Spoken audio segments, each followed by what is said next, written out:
Dans les terres glacées du Nord, une armée de Vikings s'apprête à partir. Leurs esprits sont tentés par la conquête. Ils ne vivent que pour la guerre, le sang et la terre. Les dracars sont chargés, les armes sont affûtées, leur regard fixé sur une destination. Le Sud, les terres fertiles de France. Depuis les côtes du Nord, les Vikings déferlent. Arras, Amiens, Paris tombent sous leurs haches. Rien ne peut les arrêter. Bordeaux, Narbonne, Arles, Hyères.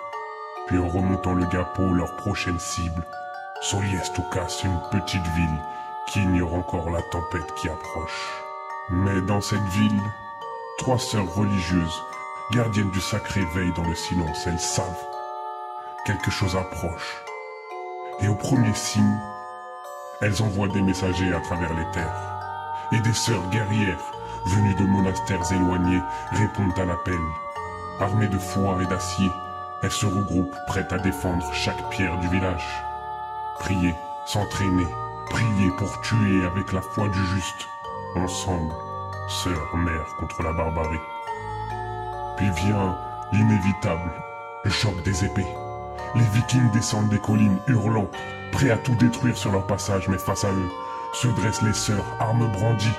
Les prières transpercent l'air comme des flèches. Ils croyaient à une victoire facile, mais ce qu'ils trouvent, c'est une résistance acharnée. Les sœurs combattent avec une férocité que personne n'attendait. Leur foi les rend invincibles, leur dévotion implacable. Au cœur de la bataille, le chef viking croise le regard de la sœur aînée. Un duel s'engage épique et violent. Chaque coup d'épée résonne dans les airs, chaque pas fait trembler le sol. Les Vikings avancent, mais ils sont repoussés. Les cris de guerre se mélangent aux prières. Les champs deviennent des cimetières, la terre est imbibée de sang. Puis vient l'inévitable, la mort. Tous morts. Le contraste entre les visages sereins des sœurs et les rictus des Vikings est révélateur. Leur chef blessé prononce alors des mots maudits, une promesse de vengeance. Nous reviendrons. Des siècles plus tard, en 1668, un moulin s'élève où le sang a coulé.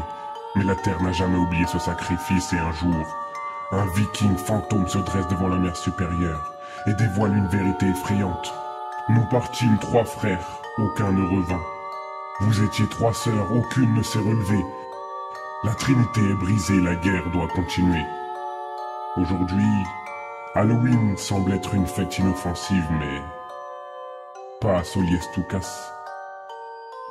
Lorsque le vent se lève et la brume envahit la ville, sous la lumière pâle de la lune, les morts se relèvent. Les Vikings maudits et les sœurs guerrières s'extraient de leur tombe, prêts à reprendre le combat, condamnés à rejouer cette bataille encore et encore, jusqu'à la fin des temps. Ils se regroupent dans les rues, et chaque année ils reviennent. Et ce soir, ils reviennent.